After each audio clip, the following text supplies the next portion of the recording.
তাহলে যখন যে কোনো ক্লিনিক্যাল এক্সামিনেশন যখন আমরা করি তখন আমরা চারটে মেন ব্রড হেডিংয়ে করি। একটা হচ্ছে ইন্সপেকশন, একটা হচ্ছে প্যালপেশন, একটা হচ্ছে পারকাশন, আর একটা হচ্ছে অস্কালটেশন। তাহলে কেন চারভাবে করা হয়? যাতে আমরা পেশেন্টটাকে হোলিস্টিক্যালি দেখতে পাই। তাহলে হোলিস্টিক অ্যাপ্রোচ মানেটা কি? হোলিস্টিক অ্যাপ্রোচের অর্থ হলো যে তুমি একভাবে ইন্সপেকশনে হয়তো যে ফাইন্ডিংসটা পাবে সেই ফাইন্ডিংসটা হয়তো অত ভালো প্যালপেশন, পারকাশন বা অস্কালটেশনে পাবে না। অথবা এটা হতে পারে ইন্সপেকশনে যে জিনিসটা তুমি দেখলে সেই জিনিসটা কনফার্মেশনের জন্য তোমাকে প্যালপেশনের হেল্প নিতে হবে দেখতে চাই। প্রথম কথা, রেসপিরেটরি সিস্টেম যখন আমাদের দেখা উচিত তখন ভালো হয় যদি পেশেন্ট আপরাইট পজিশন হয়। আপরাইট পজিশন হলে পেশেন্ট হচ্ছে বসে থাকলে ভালো হয়, ঠিক? বা যদি দাঁড়িয়ে থাকে, এবার পেশেন্ট তো অত দাঁড়িয়ে থাকবে না, ন্যাচারালি আমরা পেশেন্টকে বসিয়ে রাখবো। নেক্সট হচ্ছে যদি হচ্ছে ন্যাচারাল লাইট, যেটা বরাবর বলা হয় যে কোনো এক্সামিনেশনের জন্য, যে কোনো ইন্সপেকশনের জন্য ন্যাচারাল লাইট মানে হচ্ছে উইন্ডোর পাশে সানলাইট আসছে এরকম জায়গায় ওয়েল লিট একটা ঘরের মধ্যে যদি আমরা করতে পারি, that will be the best, ঠিক? এবার দেখবো, তাহলে আমরা রেসপিরেটরি সিস্টেম দেখছি। এবার রেসপিরেটরি সিস্টেমকে আমরা দুটো ভাগে ভাগ করতে পারি, একটা হচ্ছে আপার রেসপিরেটরি, একটা হচ্ছে লোয়ার রেসপিরেটরি। এবার আপার আমাদের রেসপিরেটরি সিস্টেমটা শুরু হচ্ছে কোথায়? শুরু হচ্ছে এই নস্ট্রিল, চলে যাচ্ছে নেজাল ক্যাভিটি, নেজাল ক্যাভিটির পর আরো পেছনে চলে যাচ্ছে কি নেজোফ্যারিংস।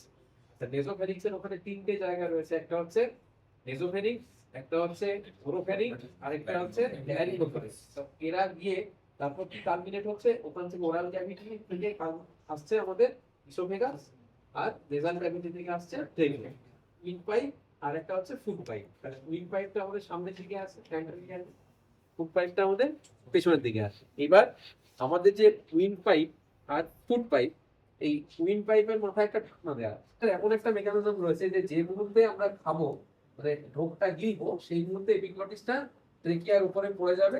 কেন এপিগ্লটিস? কারণ গ্লটিসের উপরে আছে, গ্লটিস হচ্ছে ট্রেকিয়ার এন্ট্রি। তাহলে ওই এন্ট্রি মুখটাকে ঢেকে দেবো এবং ওইটার উপর দিয়ে স্লাইড করে তখন আমার খাবারটা কিন্তু মানে এমন ভাবে চলে যাবে কোনো মতেই কিন্তু সেটা ট্রেকিয়ার মধ্যে ঢুকতে পারবে না, ঠিক? তাহলে আমরা এখন যখন রেসপিরেটরি সিস্টেমের আমরা যেটা বললাম আপার রেসপিরেটরি, লোয়ার রেসপিরেটরি, তাহলে আমরা কোথায় ছিলাম? নস্ট্রিলস, সেখান থেকে নেজাল ক্যাভিটি, সেখান থেকে নেজোফ্যারিং, সেখান থেকে চলে এলাম আমরা এপিগ্লটিসের নিচে আছে আমার গ্লটিস, সেই গ্লটিস দিয়ে আমরা চলে এলাম ট্রেকিয়া। এবার এই যে ট্রেকিয়া পর্যন্ত যে আমরা আসছি, এইখানে কিন্তু এখনো পর্যন্ত রেসপিরেটরি সিস্টেমের যে কাজ, রেসপিরেটরি সিস্টেমের কাজটা কি? রেসপিরেটরি সিস্টেমের কাজ হচ্ছে এনভায়রনমেন্টাল অক্সিজেনটাকে নেওয়া, সেটাকে ওখান থেকে অক্সিজেন এক্সট্রাক্ট করে আমার ব্লাডটাকে অক্সিজেনেট করা, মেটাবলিজম হয়ে যে কার্বন ডাই অক্সাইড তৈরি হয়েছে সেই কার্বন ডাই অক্সাইডটাকে এক্সট্রাক্ট করে আবার ট্রেকিয়া দিয়ে বাইরে বের করা, এটা তো কাজ। এবার দেখ এই যে ট্রেকিয়া পর্যন্ত যে আমরা এলাম, এই এতটা কিন্তু হচ্ছে পুরো কন্ডাক্টিভ এয়ার, এর মধ্যে কিন্তু কোনো রকম ডিফিউশন যে ব্যাপারগুলো কিচ্ছুই কিন্তু হয়, মানে রেসপিরেটরি ট্র্যাক্টের যা কাজ সেই কাজ শুরু কিন্তু এখনো পর্যন্ত এই যে যতদূর আমরা শুনলাম এগুলো কিন্তু কিছুই হচ্ছে না। ট্রেকিয়া তারপর দুটো ভাগ হলো, একটা আমাদের জানি দুটো লাংস আছে, তাহলে একটা রাইট লাংস একটা লেফট লাংস, দুটো মেন ব্রঙ্কাস মানে ভাগ হলো, যে জায়গাটায় ভাগ হলো তার নাম হচ্ছে ক্যারাইনা, ঠিক আছে? এবার ওই ক্যারাইনা থেকে যখন ভাগটা হয়েছে তখন আমাদের যেহেতু লাংসের মধ্যে রাইট সাইডে কটা লোব আছে? তিনটে। আর লেফট সাইডে কটা লোব আছে? দুটো লোব আছে। রাইট সাইডে তিনটে লোব আছে, আপার লোব, মিডিল লোব আর লোয়ার লোব। তাহলে রাইট সাইডে যে ব্রঙ্কাসটা আছে সেটা কটা ভাগে ভাগ হতে হবে? সেটা তিনটে ভাগে ভাগ হবে, মিনিমাম তিনটে ভাগে ভাগ হতেই হবে, তবে তো গিয়ে তিনটে জায়গায় গিয়ে ঢুকবে। আর ওটা যেটা আসছে লেফট সাইডের যে ব্রঙ্কাসটা আসছে সেটা কটা ভাগে ভাগ হবে? সেটা দুটো ভাগে ভাগ হতে হবে। দেখা গেছে যে রাইট সাইডে যে ব্রঙ্কাসটা সেইটার ইনক্লাইনেশনটা থাকে অনেকটা অ্যাকিউট, মানে আমি যদি একটা ভার্টিক্যাল লম্বা লাইন টানি ট্রেকিয়ার ক্যারাইনা থেকে, সেই লাইন থেকে অ্যাকিউট অ্যাঙ্গেল করে আমার রাইট ব্রঙ্কাসটা ঢুকে, লেফট ব্রঙ্কাসটা অনেকটা স্প্লে হয়ে যায়, স্প্লে মানে ছড়িয়ে যায়, তাহলে ওই অ্যাঙ্গেলটা অনেকটা অবটিউস। এই যদি আমার ধর ছিল মিড লাইন, এ পাশটা আমার রাইট, এ পাশটা লেফট ধরে নিলাম, তাহলে রাইট ব্রঙ্কাসটা এইভাবে যায়, যেখানে লেফট ব্রঙ্কাসটা অনেকটা সরে যাচ্ছে। সেই কারণে যদি কোনো পেশেন্টের অ্যাক্সিডেন্টাল ইনহেলেশন হয় তাহলে ইউজুয়ালি ফরেন বডি যেটা ঢুকছে সেটা রাইট ব্রঙ্কাসে গিয়ে রাইট ব্রঙ্কাস দিয়ে রাইট লাংসে গিয়ে লঞ্চ করে। এবং যখন আমরা ভেন্টিলেট করি কোনো পেশেন্টকে, যখন আমরা ইনটিউবেট করি, তখন যদি আমাদের একটু বেশি টিউবটা ঢুকে যায়, ওয়ান লাং হয়ে যায়, যেটাকে ওয়ান লাং ইনটিউবেশন বলে, সেটাতেও কিন্তু আমাদের টিউবটা কোথায় গিয়ে ঢুকে? রাইটে ঢুকে যায়। লোয়ার রেসপিরেটরি ট্র্যাক্ট অনেকগুলো ভাগ হতে হতে হতে হতে হতে হতে লাংসে লাস্টে গিয়ে পৌঁছাবে কোথায়? অ্যালভিওলাস। অ্যালভিওলাস হচ্ছে সেই জায়গাটা, সেই মানে এয়ার ফিল্ড, সেই ব্যাগগুলো যার বাউন্ডারি আছে অ্যালভিওলার মেমব্রেন, এবং সেই অ্যালভিওলার মেমব্রেনের উপর আছে আমাদের অ্যালভিওলার ক্যাপিলারিস। সেই ক্যাপিলারিস গুলো কি, সেগুলো হচ্ছে এত সূক্ষ্ম সূক্ষ্ম মানে মানে ব্লাড ভেসেলস, যে সেইগুলো থেকে ওই অ্যালভিওলার বেসমেন্ট মেমব্রেন দিয়ে ওখান থেকে গ্যাসিয়াস এক্সচেঞ্জ হতে পারে। অক্সিজেনটা ভেতরে ঢোকে, কার্বন ডাই অক্সাইডটা ওখান থেকে এক্সট্রাক্টেড হয় এবং আলটিমেটলি তারপর বাইরে বেরিয়ে চলে আসে। যেটা হয় যে ট্রেকিয়ার প্রায় 17th জেনারেশন, মানে ট্রেকিয়া প্রথমে ভাঙলো, তারপর ভাঙলো, এই করতে করতে করতে করতে করতে করতে 17 বার টার্মিনাল ব্রঙ্কিওলস গুলো আছে, সেগুলো আরো 4বার 5বার 6বার ভাঙার পর কি আমাদের অ্যালভিওলাস আছে। তাহলে যেটা আমাদের ট্রেকিয়া, সেখান থেকে প্রায় 23rd 24th জেনারেশনের পর গিয়ে মানে বুঝতে পারছিস কত সূক্ষ্ম, মানে সারফেস এরিয়াটা এতটাই ইনক্রিজ, তার মানে ফিল্ট্রেশন মানে এক্সচেঞ্জ ক্যাপাসিটি কত হাই, বুঝতে পারছিস? কারণ ওটা তো ওই রকম করে করে ছোট ছোট হয়ে গেছে, তাহলে ওর surface area is massive surface area. তাহলে আমাদের গ্যাসিয়াস এক্সচেঞ্জ হবে সেই রেসপিরেটরি ব্রঙ্কিওলস এবং অ্যালভিওলাস। তাহলে এই হচ্ছে আমাদের মোটামুটি রেসপিরেটরি অ্যানাটমি। এবার আমরা আস্তে আস্তে ইন্সপেকশনে চলে যাব। তাহলে ইন্সপেকশন আমরা কোথায় কি দেখবো? বেসিক্যালি নস্ট্রিল, এখান থেকে আমাদের রেসপিরেটরি ট্র্যাক্ট শুরু হয়েছে। তাহলে ইন্সপেকশনে প্রথমেই আমরা দেখে নেব নাক, নস্ট্রিল কিরকম রয়েছে, নস্ট্রিলে অবভিয়াস কোনো ব্লক আছে কিনা। আচ্ছা, নাকটা যেটা দেখতে পাচ্ছি সেখানে অবভিয়াস কোনো ডিএনএস রয়েছে কিনা, মানে ডিএনএস মানে deviated nasal septum. Deviated nasal septum থাকলে কি হয়? ডিভিয়েটেড নেজাল সেপ্টাম থাকলে যেটা হয়, নাকের পর্দাটা যদি ফাঁকা থাকে তাহলে নাকের দুটো ক্যাভিটি কি হবে?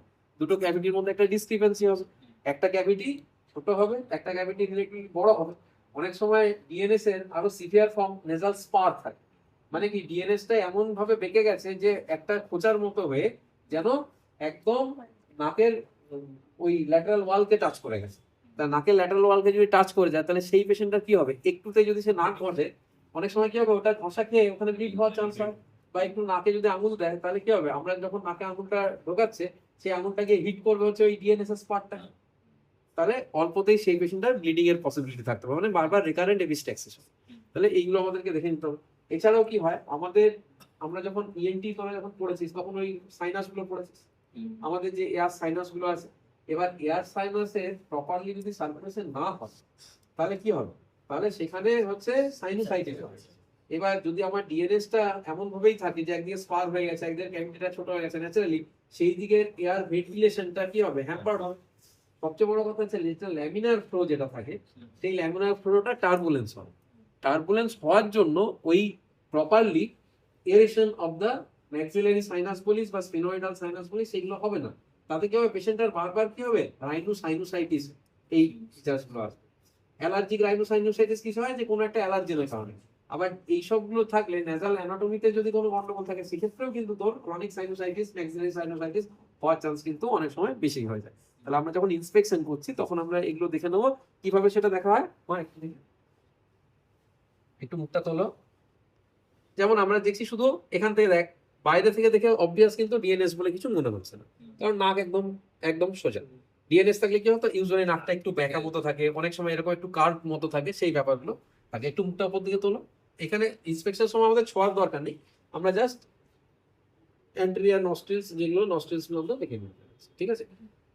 নাসাল ক্যাভিটি দেখতে গেলে তোকে টাচ করতে হতে পারে, জাস্ট একটু এটা পিঞ্চ করে এরকম করে আমরা যদি মানে লাইট সোর্স দিয়ে দেখি তাহলে আমরা দেখে নিতে পারি সেখানে আমরা নেজাল স্পার আছে কিনা, ডেভিয়েটেড নেজাল সেপ্টাম কিছু আছে কিনা, সেগুলো আমরা সব দেখে নিতে পারি। নেক্সট হচ্ছে আমরা আরো পেছনে চলে গেলাম, পস্টেরিয়র নারিস দিয়ে আমরা নেমে গেলাম কোথায়? নেজোফ্যারিংস। নেজোফ্যারিংসটা তো আমরা ওইভাবে ডাইরেক্ট দেখতে পাবো না, আমরা যেটা এখানে ওরাল ক্যাভিটির থ্রু দিয়ে যেটা দেখতে পাই, যেহেতু এই যে বললাম নেজোফ্যারিংস, ওরোফ্যারিংস আর ল্যারিঙ্গোফ্যারিংস এরা প্রায় কাছাকাছি স্ট্রাকচার। মুখটা তোলো, বড় করে হাঁ করো, জিভ বার করো, বলো বলতে বলতে কি দেখলাম আমরা? বলতে বলতে এটা দেখা যাচ্ছে যে ইউভুলাটা উপর দিকে উঠে গেল। ইউভুলাটা যখনই উপরে উঠে গেল তখন পেছন দিকে যে একটা রেডিশ ওয়ালটা দেখলাম সেটা হচ্ছে পস্টেরিয়র ফ্যারিঞ্জিয়াল ওয়াল, ঠিক আছে? পস্টেরিয়র ফ্যারিঞ্জিয়াল ওয়াল এখানে দেখতে পাবেন। এই যে বাচ্চাটা করলো তখন ওই জায়গাটাতে আমরা কি কি দেখছি?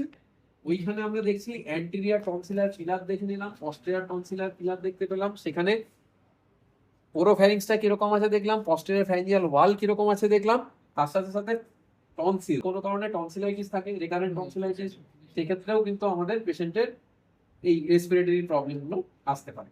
তাহলে টনসিল গুলো, ফসিয়াল টনসিলস গুলো কেমন আছে সেগুলো আমরা এগুলো দেখতে পাবো। নেক্সট আমরা এবার তারা ভেতরে আমাদের দেখার কিছু নেই, এরপর আমরা বাইরে চলে আসবো। যেটা বারবার বলা যে রেসপিরেটরি সিস্টেম এক্সামিনেশনের জন্য আমাদের কতটা এক্সপোজ করা দরকার। এক্সপোজ হচ্ছে ফেসটা তো এক্সপোজ থাকবে, তার সাথে শুধু চেস্ট হলে হবে না, আইডিয়ালি আপ টু ওয়েস্ট পর্যন্ত থাকা উচিত। কারণ কি, রেসপিরেটরি প্যাটার্ন যখন আমরা দেখবো তখন রেসপিরেটরি প্যাটার্ন হচ্ছে একটা থোরাক অ্যাবডোমিনাল হয়, অ্যাবডোমিনোথোরাসিক হয়, শুধু মানে এইগুলোর বিভিন্ন রকম মানে দরকার আছে। তাহলে আমরা যখন ইন্সপেকশন, একটু উঠে দাঁড়াবি। আচ্ছা, আমরা যখন ইন্সপেকশন করছি, ওকে আমরা দাঁড় করে নিচ্ছি একটু ভালোই হলো, যেটা আমাদের মোটামুটি আই লেভেলে সব চলে এসছে। ইন্সপেকশন আমরা কি কি দেখছি, আমরা দূর থেকে যেটা দেখার চেষ্টা করছি, প্রথমে হচ্ছে সামনের দিক থেকে দেখছি। আইডিয়ালি উচিত হচ্ছে এক্সপোজ করা, তো যাই হোক ঠিক আছে, এখন আমরা সেটা করছি না। প্রথমে দেখ দুটো শোল্ডার দেখ। এখানে প্রথমে যেটা দেখবো যে দুটো শোল্ডার কিরকম আছে, সেম লেভেলে আসে না নেই। তাহলে একটা দিক যদি নিচে নেমে থাকে তাহলে সেটাকে কি বলা হয়, শোল্ডার ড্রুপ। কেন হয়, কোনো একটা যদি ক্রনিক প্রসেস, ধর সাপোজ কারো একটা টিউবারকুলোসিস হয়েছিল, হ্যাঁ, বা কোনো একটা আগে নিউমোনিয়া ছিল, তার সাথে ইম্পায়ারমেন্ট ছিল, তাহলে কি হবে, সেটার হিলিং কিভাবে হবে, সেটা ফাইব্রোসিস। হ্যাঁ, তো যদি ফাইব্রোসিস হয় তাহলে কি হবে, ওইখানে জায়গাটাকে পুল করবে, তাহলে পুল করার জন্য ওর এটা নেমে থাকবে। তো সেই জন্য শোল্ডার গ্রুপ কিছু আছে কিনা সেটা আমরা অবশ্যই দেখে নেবো, বিশেষ করে রেসপিরেটরি সিস্টেম যখন আমরা এক্সামিন করবো। নেক্সট হচ্ছে আমরা ইন্সপেকশনে কি দেখবো, নেক্সট দেখবো রেসপিরেটরি মুভমেন্ট, মানে কিরকম চেস্টটা নড়ছে। চেস্টটা নড়াটা যেটা হয়, আইডিয়ালি যদি দুদিকের লাংস ঠিক থাকে তাহলে কি হবে, তাহলে একটা সিমেট্রিক্যাল মুভমেন্ট হবে, মানে যে এক্সপ্যানশনটা হবে সেটা ইকুয়ালি হবে সব দিকে, মানে যেমন ওপর দিকে উঠবে তেমনি অ্যান্টিরিয়ারলিও ফুলবে, তেমনি বড় করে পাশেও বাল্জ হবে। কিন্তু যদি কোনো কারণে দেখা যায় কোনো লোকালাইজ প্যাথোলজি আছে, লোকালাইজ প্যাথোলজি থাকলে কি হবে, সেই জায়গাটা রেস্ট্রিক্টেড হবে। কি কি লোকালাইজ প্যাথোলজি হতে পারে, মানে ধর একটা কোনো দিকে একটা জায়গায় নিউমোনিয়া আছে, তাহলে ন্যাচারালি নিউমোনিয়া যেহেতু রয়েছে কনসলিডেশন, তাহলে ওই জায়গাটাতে এক্সপেন্সিবিলিটি কমে গেছে। যদি প্লুরাল ইফিউশন থাকে বা যে কোনো মানে ফ্লুইড উইদিন দা প্লুরাল ক্যাভিটি থাকে, তাহলে কি হবে, সেখানে মুভমেন্ট কমে যাবে। প্লাস কি, ওখানে পেশেন্ট নিজে থেকেই মুভমেন্টটাকে রেস্ট্রিক্ট করবে। কেন, কারণ এক নম্বর হচ্ছে ব্যথা থাকবে যদি প্লুরাইটিস থাকে, আর যদি নিউমোনিয়ার এই পরে ইফিউশন হয়ে যায়, সিননিউমোনিক বা প্যারানিউমোনিক ইফিউশন, তাহলে ওই জায়গাটা তো হেভি হয়ে গেছে, হেভি হওয়ার জন্য ওখানে কিন্তু মুভমেন্টটা রেস্ট্রিক্টেড হবে। নেক্সট আর আমরা কি ইয়ে করতে পারি, যদি কোনো কারণে ফ্লেল চেস্ট থাকে। ফ্লেল চেস্ট কি হয়, যদি কোনো কারণে রিবস ফ্র্যাকচার হয়, একটা রিবসে যদি দুটো দিকই ভেঙে যায়, তাহলে কি হবে, সেই রিবটা রিব কেস থেকে একদম আলাদা হয়ে গেছে। এবার আমাদের যখন আমরা যখন শ্বাস নিই, নর্মালি কি আমরা নেগেটিভ সাকশন তৈরি করি, ডায়াফ্রাম পুল করছে, তাই হচ্ছে ভেতরটা বেশি মাইনাস হয়ে গেছে, ইন্ট্রাপ্লুরাল প্রেসার নেগেটিভ হয়েছে, সেই জন্য এরকম ধর 3 নম্বর 4 নম্বর 5 নম্বর রিবসের দুটো টুকরোই ভেঙে গেছে, মানে ওটা আলাদা খণ্ড হয়ে গেছে। ওই জায়গাটা কি হবে, যখনই শ্বাস নিবি সেহেতু তুই নেগেটিভ প্রেসার হচ্ছে, ওর তো মাসেল তখন আর কাজ করছে না, ওটা কি হবে, সাকিং করে যাবে।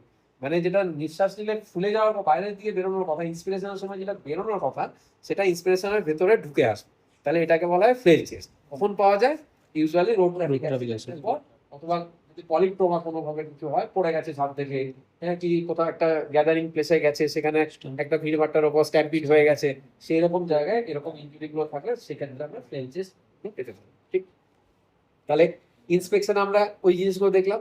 নেক্সট আমরা যেটা দেখবো সেটা দেখবো রেসপিরেটরি রেট। তাহলে রেসপিরেটরি রেট যখন আমরা কাউন্ট করব, তখন আমাদের হোল 1 মিনিট ধরেই নিতে হবে। আমরা যেমন হার্ট রেট 15 সেকেন্ডস দেখে তাকে 4 দিয়ে গুণ করে দিই, সেরকম কিন্তু আমরা রেসপিরেশনের সময় করবো না। বারবার করে এটা বলি, কেন, কারণ রেসপিরেশনটা আমাদের ভলেন্টারি কন্ট্রোলে থাকে টু সাম এক্সটেন্ট। হ্যাঁ, এরকম নয় যে আমরা 1 ঘন্টা শ্বাস বন্ধ করে বসে থাকতে পারি, কিন্তু আমরা মোটামুটি 20 সেকেন্ড 30 সেকেন্ড সবাই শ্বাস বন্ধ করে থাকতে পারে। তাহলে তুই যে 15 সেকেন্ড দেখছিস, সেই সময় বাচ্চাটা হয়তো কষাস হয়ে গেছিল, সেই সময় কোনো কারণে শ্বাসটা ধরে নিয়েছে, তাহলে তুই কম শ্বাস কাউন্ট পেলি, তাকে 4 দিয়ে যখন গুণ করলি, তখন পুরোটাই সেটা কি হলো, ব্র্যাডিপনিয়া, মানে সাইকেলটা রেসপিরেটরি রেটটা কমে চলে। আবার এটাও হতে পারে অনেক সময় ডাক্তারদেরকে দেখে একটু বাচ্চা ভয় পায়, হ্যাঁ, সে হয়তো সেইটুকু সময় বেশি করে হাঁপিয়েছে, হ্যাঁ, ন্যাচারালি তারপর ওর মা শান্ত করে দিয়েছে, সেই সময়টা আবার কমে গেছে। তাহলে এই যে পিরিয়ডিসিটি যে ব্যাপারগুলো, সেই ব্যাপারগুলো স্ট্রাইকিংলি হাই তাদের নিউবর্নদের ক্ষেত্রে, বিশেষ করে যারা প্রিম্যাচিওরদের ক্ষেত্রে। আর বড়দের ক্ষেত্রে কি, ডেলিবারেটলি রেসপিরেশনটাকে কন্ট্রোল করা যায়। তাহলে রেসপিরেশনের একটা পিরিয়ডিসিটি আছে। এবার এই পিরিয়ডিসিটিটাকে কাউন্টার করার জন্য একটু বেশি সময় ধরে তোকে শ্বাসটা নিয়ে কাউন্ট করতে হবে, মানে বেশি সময় ধরে শ্বাস কাউন্টটা দেখতে হবে। তাহলে রেসপিরেটরি রেট আমরা যখন দেখব তখন দুটো জিনিস, একটা হচ্ছে আমি যে ভিজুয়াল ফিল্ডে পেশেন্টটাকে দেখছি, মানে পেশেন্টের চেস্ট এবং অ্যাবডোমিনাল জাংশন এই জায়গাটাকে দেখছি। কেন চেস্ট আর অ্যাবডোমিনাল জাংশন বললাম? কারণ রেসপিরেশনের type depending upon the age, depending upon the gender বিভিন্ন রকম হতে পারে। একটা হচ্ছে অ্যাবডোমিনাল, একটা হচ্ছে থোরাকো অ্যাবডোমিনাল, একটা হচ্ছে অ্যাবডোমিনাল থোরাসিক। যেটা ইউজুয়ালি হয় যে আমাদের ডায়াফ্রাম পুল করছে, ডায়াফ্রাম যদি পুল করে তাহলে ডায়াফ্রাম কোন জায়গায় আছে? আছে অ্যাবডোমেন আর থোরাক্সের মাঝের যে পর্দা সেটাই তো হচ্ছে ডায়াফ্রাম। তো বাংলায় কি বলে? মধ্যচ্ছদা। তাহলে মেন মাসেল তো ডায়াফ্রাম। তো মেন মাসেল যদি ডায়াফ্রাম হয় তাহলে যখন ডায়াফ্রামটা নিচের দিকে নামছে তখন অ্যাবডোমিনাল ভিসেরা গুলো সামনের দিকে এগিয়ে আসছে। অ্যাবডোমেন আর এটা হচ্ছে থোরাক্স, এটা হচ্ছে জাংশন। এখানে আমরা দেখব যে রেসপিরেটরি রেট যখন দেখব তখন যেটা করব, আমাদের এমন একটা ঘড়ি লাগবে যার সেকেন্ডের কাটা আছে, সেকেন্ড হ্যান্ড লাগবে, কারণ আমি 60 সেকেন্ড ধরে দেখবো। মিনিটের ঘড়ি হলে হবে না, অথবা এমন ঘড়ি থাকতে হবে যদি ডিজিটাল ক্লক হয় যেখানে তো ওই প্রতি 30 সেকেন্ড বা 1 মিনিট পর ও একটা পার্টিকুলার করে বিট দেয়। তাহলে আমরা যদি একই ভিজুয়াল ফিল্ড দিয়ে দেখতে পারি তাহলে এখানে আমরা এই পাশে এরকম রাখবো। এটাকে দেখে কেন রাখছি? কারণ বাচ্চাদের রেসপিরেশন, এ তো তাও একটু বড় বাচ্চা, আরো যারা ছোট বাচ্চা তাদের রেসপিরেটরি রেট যেমন নিউবর্ন নর্মালি 40 থেকে 60, 40 to 60 ব্রেথস পার সেকেন্ড, এই পার মিনিট। তাহলে কি তুই ধর ঘড়িটা হাতে পড়ে আছিস, এবার একবার ঘড়ির দিকে তাকাচ্ছে এবং ওই দিকে তাকাচ্ছিস, এই করতে করতে করতে করতে অনেকগুলো রেসপিরেটরি কাউন্ট মিস হয়ে যাবে।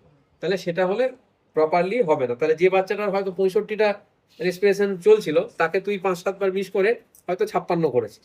তাহলে যার ছিল ট্যাকিকার্ডিয়া, ট্যাকিপনিয়া, তাকে তুই তুই বলে দিলি নর্মাল রেসপিরেটরি রেট। তাহলে আন্ডারলাইন কিছু থাকতে পারে, সেটা তো মিস হয়ে গেল।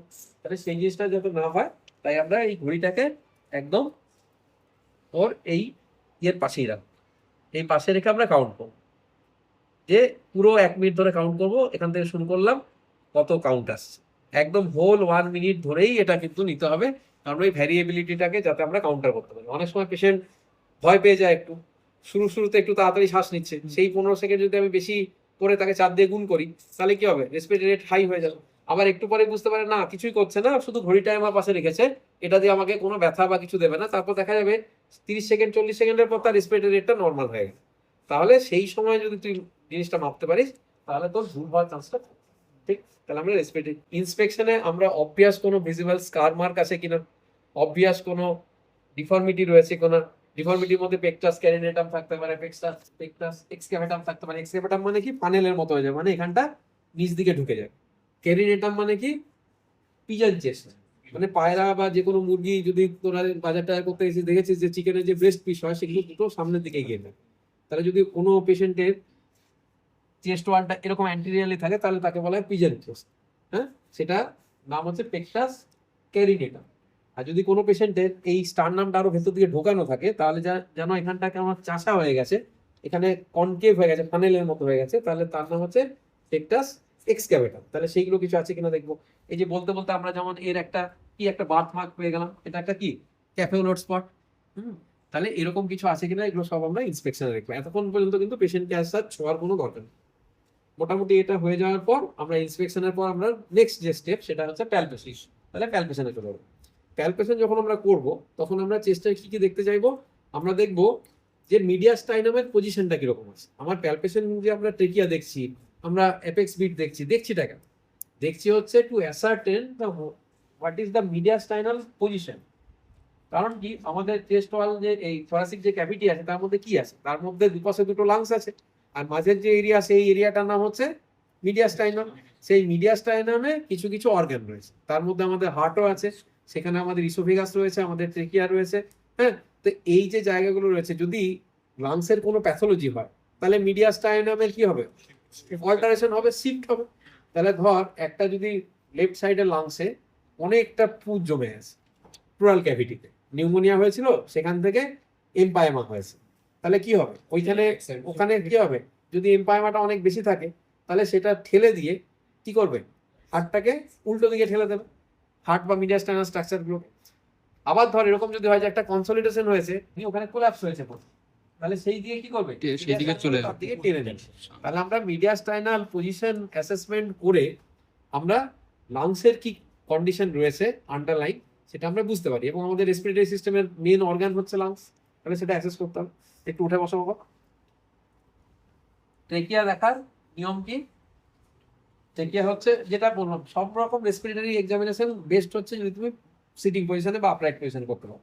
তাহলে প্রথম কথা হচ্ছে তুমি মিড লাইনটাকে, এটাকে হেডটাকে মিড লাইনে রাখো।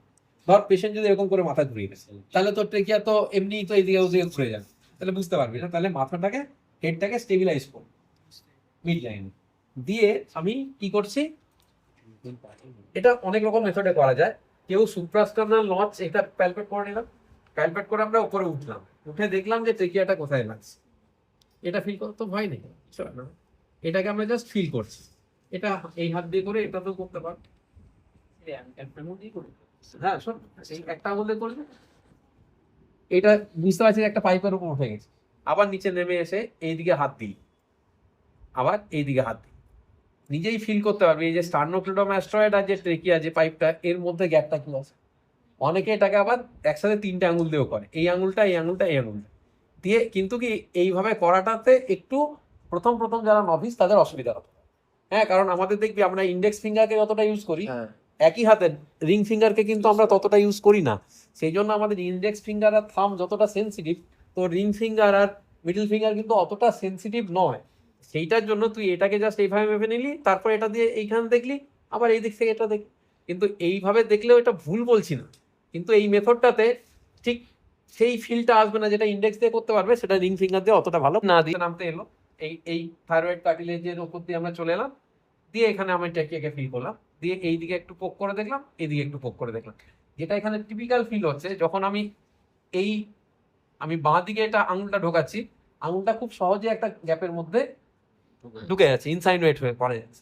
কিন্তু এখানে যখন আমি ঢোকাতে যাচ্ছি, তখন আমি ফিল করছি যে ওখানে যেন কেউ আমাকে একটা রেজিস্ট্যান্স দিচ্ছে, তার মানে ট্রেকিয়াটা একটু ডান দিকে শিফট আছে, যেটা কোয়াইট নর্মাল। যদি আমি আপরাইট পজিশনে রাখি, তাহলে পেশেন্ট কোনো দিকে ঝুঁকে থাকবে না, স্ট্রেট থাকবে। কারণ ঝুঁকে থাকলে কি, হাতটা একটু এগিয়ে চলে আসবে, হাতটা যেই এগিয়ে চলে আসবে তোর হচ্ছে পজিশনটা চেঞ্জ হবে।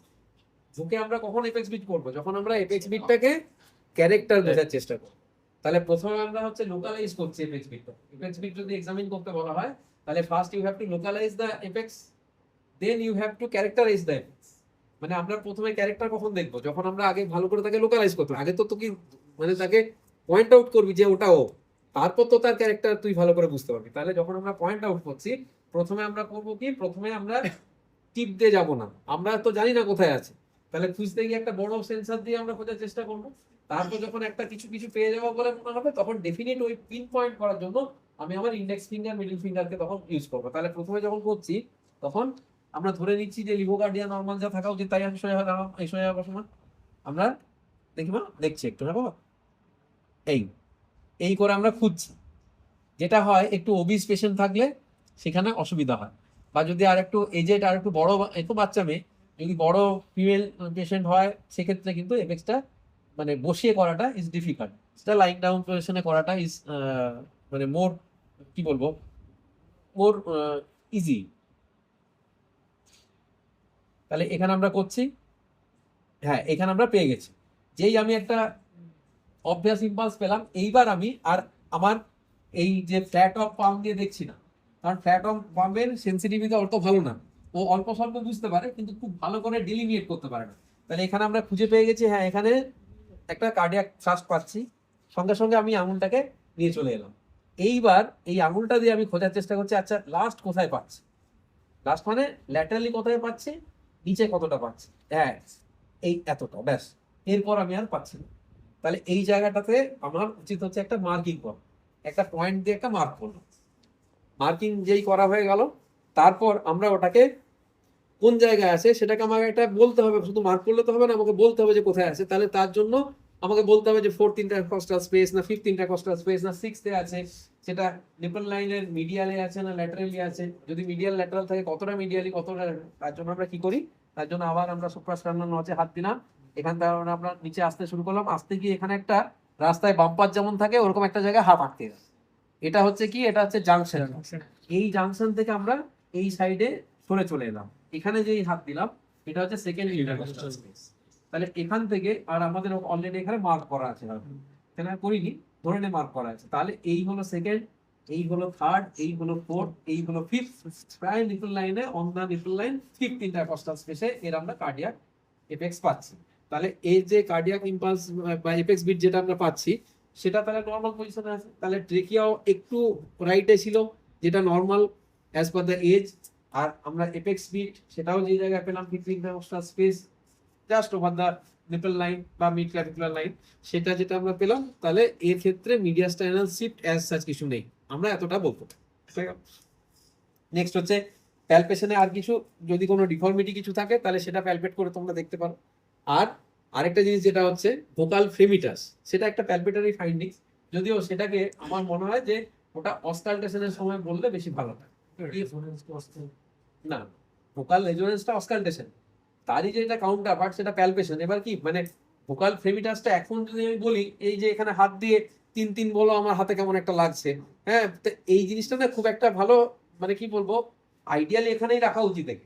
কিন্তু তোদের বোঝার সুবিধার্থে যদি আমি একটা অস্কালটেশন যখন পড়াচ্ছি তখন বললাম ওখানে একটা নিউমোনিয়া আছে উইথ পেটেন্ট ব্রঙ্কাস, সেখানে আমি একটা ব্রঙ্কিয়াল ব্রেথ সাউন্ড শুনছি, সেখানে ওখানে আমি যখন ইয়ে করছে ভোকাল রেজোনেন্স শুনতে পাচ্ছি, তার উপর যদি ওখানে আমি হাত দিই তখন হচ্ছে ভোকাল ফ্রেমিটাসটা ভালো শোনা যাবে।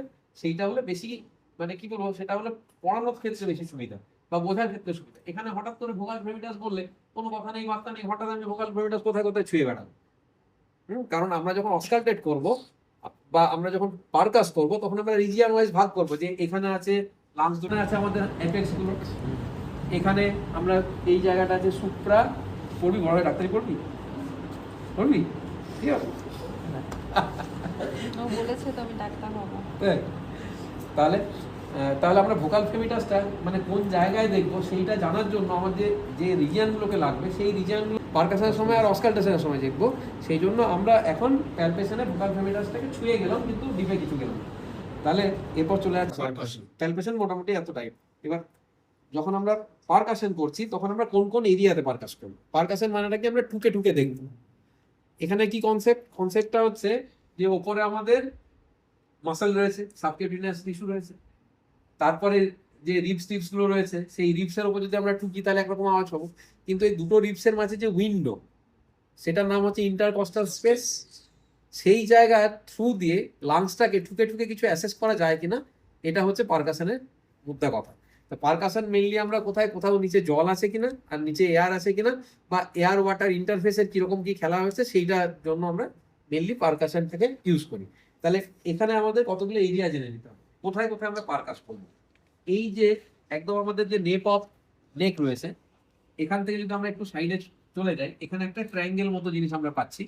এই যেটার বাউন্ডারি পস্টেরিয়র বাউন্ডারিটা কে ফর্ম করছে, এই হচ্ছে ট্র্যাপিজিয়াস মাসল, আর এই অ্যান্টেরিয়র বাউন্ডারিটা এটা কে ফর্ম করছে, এটা হচ্ছে ক্ল্যাভিকল। আর এই দিকে তো আমার নেক অফ নেক, দুটো সাইড অফ নেক রয়েছে, এই সরি নেক না, এটা হচ্ছে সাইড অফ নেক রয়েছে। তাহলে এই জায়গার যে ট্রায়াঙ্গেলটা, এই ট্রায়াঙ্গেলে হচ্ছে দুটো লাংসের এপেক্স আছে, এখানে হচ্ছে এগুলো হচ্ছে লাংসের এপিক্যাল এরিয়া বলে। তাহলে এই জায়গাগুলোতে আমি পারকাস করে লাংসে কি আছে এপেক্সে সেই জিনিসটার কিছুটা আইডিয়া পেতে পারি। নেক্সট হচ্ছে একটু ওই দিকে ঘুরে যাও,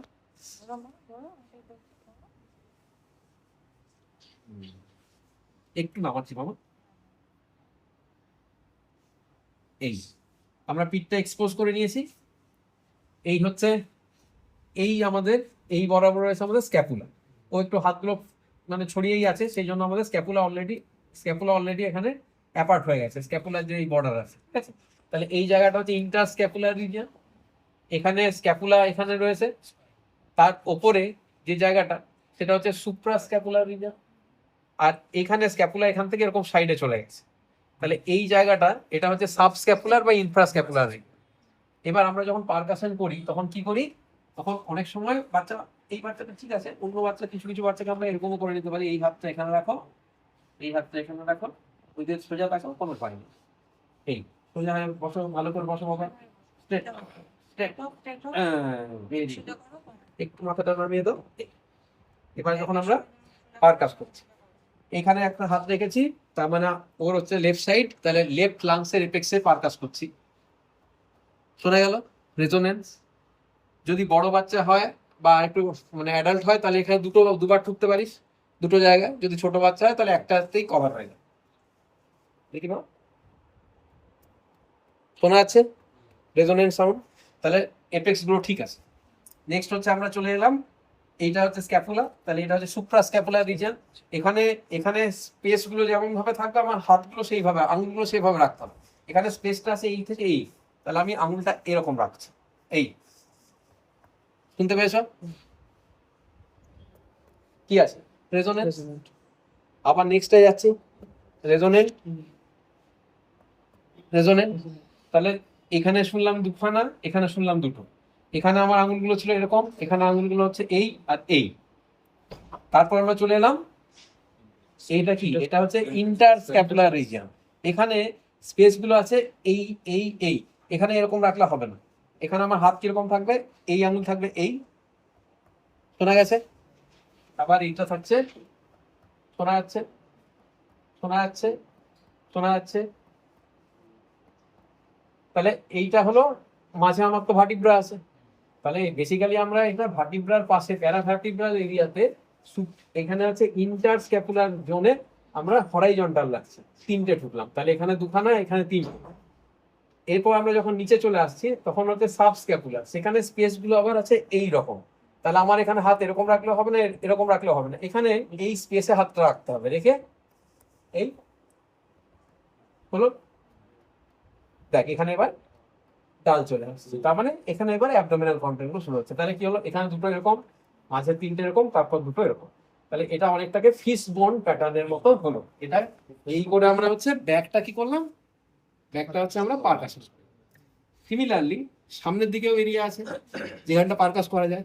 এবার একটু এদিকে করে যাও বাবা। তো 10-15 মিনিট বলেছিলাম, আর হচ্ছে 5 থেকে 7। তাহলে দেখি মুখটা তোলো। এইখানে আমাদের এখানে কি রয়েছে, দুটো ক্লাভিক্যাল রয়েছে। আচ্ছা, এই সুপ্রা ক্লাভিকুলার এরিয়াতেই তো আমরা পেছন থেকে মোটামুটি ওটা পারকাস করে নিয়েছি। এইবার এই জায়গাটাকে আমরা তিনটে ভাগে ভাগ করতে পারি, একটা হচ্ছে সুপ্রা মেমারি, একটা হচ্ছে মেমারি, একটা হচ্ছে ইনফ্রা মেমারি। যাই হোক, ইনফ্রা মেমারি খুব একটা কিছু সেভাবে বোঝা যায় না, মেনলি সুপ্রা মেমারি আর মেমারি। তবে এখানে একটা জিনিস মনে রাখতে হবে, লেফট সাইডে ইউজুয়ালি সুপ্রা মেমারিটাতে আমরা পারকাস করি, কিন্তু মেমারি ইনফ্রা মেমারিতে পারকাস করি না, কারণ ওটা হচ্ছে প্রিকর্ডিয়াম, মানে ওর ঠিক নিচেই হচ্ছে হার্টটা রয়েছে। এবার হার্টের ওপর আমরা এই কারণে পারকাস করি না, কারণ হার্টের ওপর পারকাস করলে অনেক সময় দেখা যায় যে অ্যারিথমিয়া জেনারেট করতে পারে, বা অনেক সময় হার্টের মধ্যে যদি এমন কিছু কিছু কোনো, মানে যদিও those are very very rare, মানে যদি কোনো কার্ডিয়াক ভেজিটেশন থাকে, বা কোনো যদি অ্যাট্রিয়াল যদি কোনো মিক্সোমা থাকে, বা কোনো যদি কার্ডিয়াক কিছু টিউমার কিছু থাকে, সেগুলো হচ্ছে ডিসলজ করে গিয়ে ক্যাটাস্ট্রফি হতে পারে। এখানে দেখো রিফটা এইভাবে আছে, তাহলে কি পেলাম, রেজোনেন্ট, রেজোনেন্ট, রেজোনেন্ট। আর নিচে নামবো না, এরপর হার্ট চলে আসছে। তাহলে সুপ্রা মেমারি দুদিকে করে নেব, মেমারি ইনফ্রা মেমারি এটা আমি লেফট রাইট সাইডে করবো, লেফট সাইডটাকে অ্যাভয়েড করবো, ঠিক। এখানে একটু যেহেতু একটু সামান্য ওবিস, সেই জন্য আমরা ওই যেহেতু ফ্যাট টিস্যুর ওপর পারকাস করলাম, সেই জন্য আওয়াজটা একটু ডাল পেলাম। বুঝতে পেলি, বুঝতে পারলি তোরা এটা?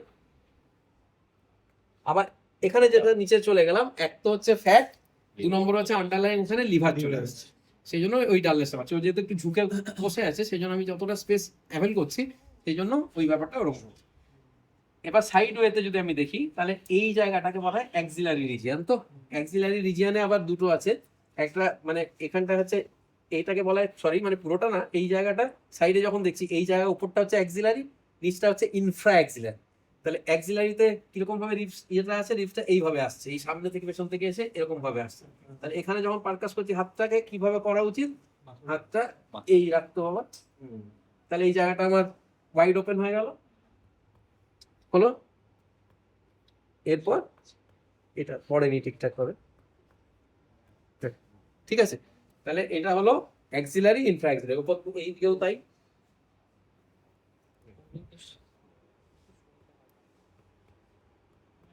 ঠিক আছে, তাহলে একটা হলো অ্যাক্সিলারি, আরেকটা হচ্ছে ইনফ্রা অ্যাক্সিলারি, দুটো সাইডে দেখি।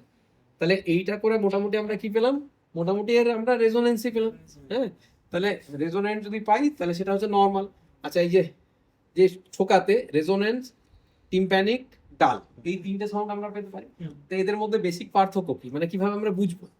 তাহলে পারকাশন করার সময় আমি দুটো আঙুল ইউজ করছি, একটা ফ্লেক্সিমিটার, একটা হচ্ছে প্লেক্সার, মানে একটার উপর রেখে ঠুকবো আর একটা দিয়ে ঠুকবো, হয়ে গেল। এবার যেটা আমরা করছি, যখন অনেকে দেখবি তোরা যখন প্রথম প্রথম করিস তখন হচ্ছে কি এরকম করে সব কটা আঙুলকে চাপ দিবি, সব কটা আঙুলকে চাপ দিলে হবে না, যেটা শুধু মিডিল ফিঙ্গারটার উপর যদি তুমি প্রেস করতে পারো তাহলে এই দুটো আঙুল একটু উপরে উঠে থাকবে, তিনটাকে করে দিলে ড্যাম্পেনিং হয়ে যাবে, তাহলে এইটাকে শুধু চেপে রাখবে, বাকি দুটোকে হালকা তুলে রাখবে, এটা সাইডে টাচ থাকতে পারে বাট এরকম করে বাকি দুটোতে প্রেসার পড়বে না। নেক্সট দিয়ে আমি যখন এটা দিয়ে পারকাস করছি তখন এই দুটো আঙুল, তিনটে আঙুল পড়বে না, একটাই পড়বে, এবং এর কোন জায়গাটায় পড়বে, এর একদম প্রক্সিমাল যে ফ্যালেন্স আছে সেখানেও পড়বে না, যে ডিস্টাল ফ্যালেন্স আছে তাতেও পড়বে না, মিডিল যে ফ্যালেন্সটা আছে এর ওপরেই পড়বে। এবং এই যে মুভমেন্টটা হবে সেই মুভমেন্টটা কিন্তু আমার এরকম এরকম করে হবে না, তাহলে প্রপার পড়বে না, পড়বে এটা জাস্ট রিস্ট জয়েন্ট থেকে। তাহলে দেখ সব জায়গাতে এখানে যদি আমরা করি, এখানে কি আছে, মাসাল আছে, তাহলে মাসালে আমরা কি পাবো, ডাল পাবো।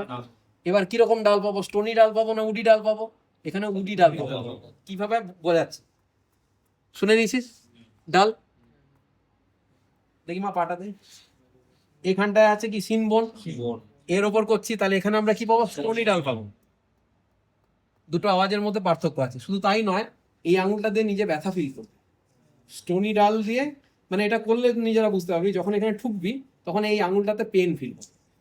যদি স্টোনি ডাল স্ট্রাকচার নিচে কিছু থাকে, যেমন বোনস থাকতে পারে, সেইগুলোতেই কিন্তু তোর আঙুলে ব্যথা লাগবে।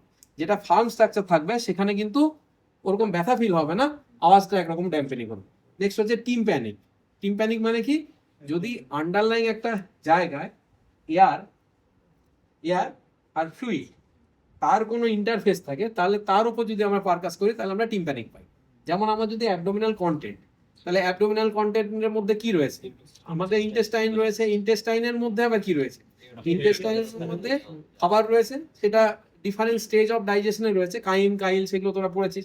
তো যেখানে আমরা ঢুকি সেই কাইম বা কাইল, সেটা হচ্ছে বাই গ্র্যাভিটি, যদি পেশেন্টটা শুয়ে থাকে তাহলে কি ইন্টেস্টিনাল যে ক্রস সেকশন যদি নিস তার নিচের সেকশনেই থাকবে, ইন্টেস্টিনাল যে এয়ারটা সেটা উপরেই ভেসে উঠবে, কারণ আমরা সবসময় জানি এয়ার সবসময় উপরে চলে আসে।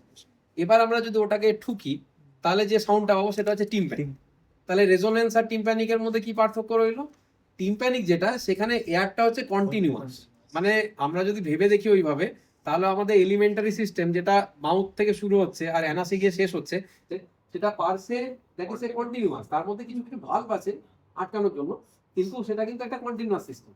কিন্তু লাংসের মধ্যে যে অ্যালভিওলাসের মধ্যে যে এয়ার রয়েছে, সেই অ্যালভিওলাস গুলো বিভিন্ন, তারাও কন্টিনিউয়াস ওইভাবে ভাবলে একটা, কিন্তু তারা অনেকটা দূরে, তারা কন্টিনিউয়াস, তারা হচ্ছে কম্পার্টমেন্টালাইজেশন হয়ে বসে আছে, তাদের মধ্যে কম্পার্টমেন্টালাইজেশন হয়ে গেছে ছোট ছোট ছোট ছোট এয়ার পকেটস এর মধ্যে। এবার ওই জায়গায় যদি আমি করি তাহলে ওখানে কি হবে, ইকো করবে একজনের মধ্যে আরেকজনের মধ্যে, তাহলে দ্যাট উইল বি রেজোনেন্ট, মানে গম গম গম গম করে একটা আওয়াজ হবে। ভালো করে শোন, এই জায়গাটা সাউন্ড শোন, শুনছিস, একটু অবিস চাইল্ড, সেই জন্য একটু ডাল ডাল লাগছে, তাহলে এটা প্রপার ডাল নয়, এটা টিম্প্যানিক সাউন্ড। এবার এই জায়গাটা দেখো, কোনটা শোনাবো,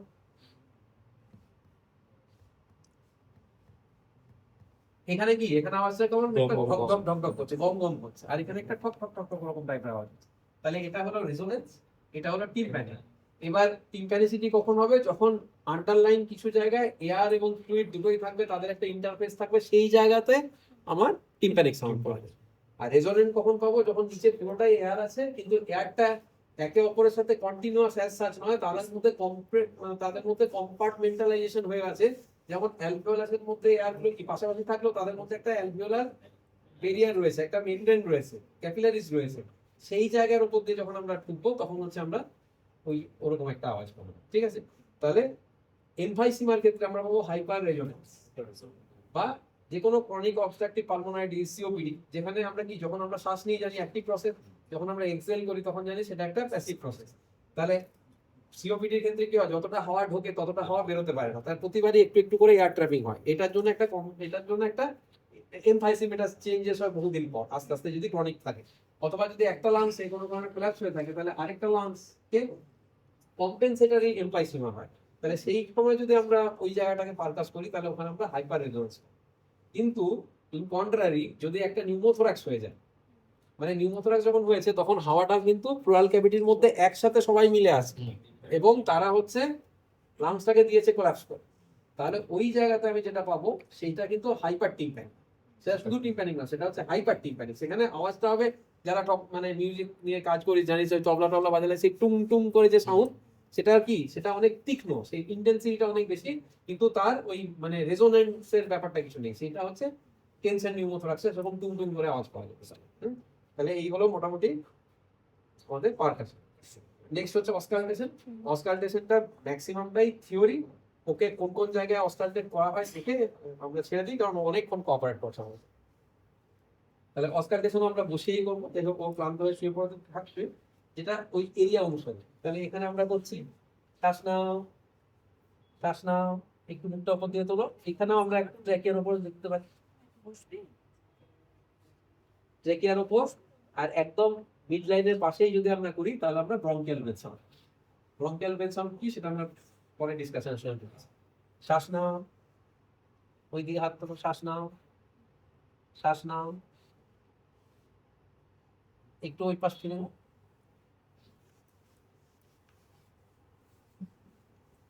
আচ্ছা উল্টে গেছি।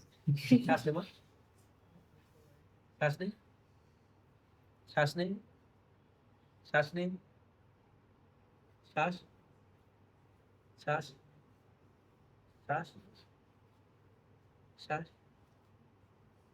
ঠিক আছে, তাহলে এইগুলোর এইগুলো দেখ কত উৎসাহ হয়েছে, এবার পালার বলে উঠে পড়েছে নিচে।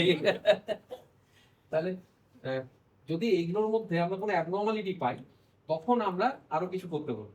যেমন যদি আমরা কোনো জায়গায় ব্রঙ্কিয়াল ব্রেথ সাউন্ড পাই বা কোনো জায়গায় ব্রেথ সাউন্ড কম পেলাম, সেই জায়গাতে তখন আমরা বলবো 3-3 বলো। 3-3 মানে কি, মানে আমরা ওখানে দেখতে চাইছি যে আন্ডারলাইন ভোকাল রেজোনেন্স বা কিছু আছে, সেটা যদি আমাদের পজিটিভ হয় সেই সময় আমরা তখন আবার কি করবো, ওই 3-3 বলার সময় কানে স্টেথো না দিয়ে তখন আমরা হাত দিয়েও দেখবো ওখানে 3-3 বলি। সেটাই হচ্ছে ভোকাল ফ্র্যাঙ্কুলাস। মানে একটু উঠে বস, এরপর তো চলে যাবে।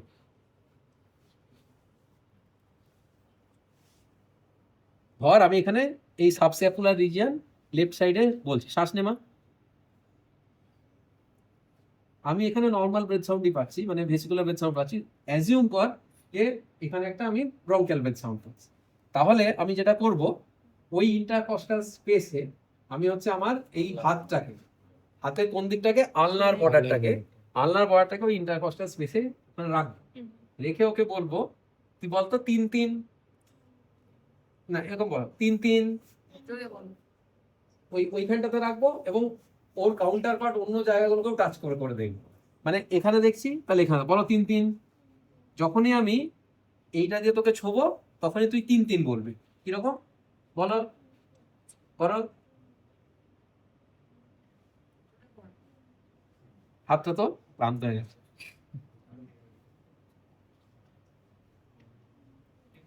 এই যখন এটা আমি হাত দিয়ে দেখছি তখন হচ্ছে এটা ভোকাল ফ্রেমিটাস। যখন এই জিনিসটাই আমি স্টেপো বসিয়ে ওকে বলতে বলছি তখনই তার নাম হচ্ছে ভোকাল রেজোনেন্স। ঠিক আছে যা বাবা, চল তুমি বিছানায় চলে। থ্যাংক ইউ বাবা, থ্যাংক ইউ। একটা হচ্ছে ব্রঙ্কিয়াল ব্রেথ সাউন্ড আর একটা হচ্ছে ভেসিকুলার ব্রেথ সাউন্ড। এবার আমরা যখন ফিজিওলজি পড়েছিলাম তখন ওখানে আমরা ব্রেথ সাউন্ডের ক্যারেক্টার পড়েছিলাম।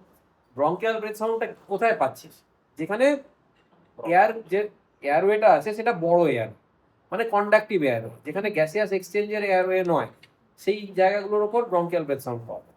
তাহলে সেরকম করলে তো আমাদের লাংসে তো অনেক দূর পর্যন্ত গেছে, তাহলে পুরোটাই কেন পাচ্ছি না?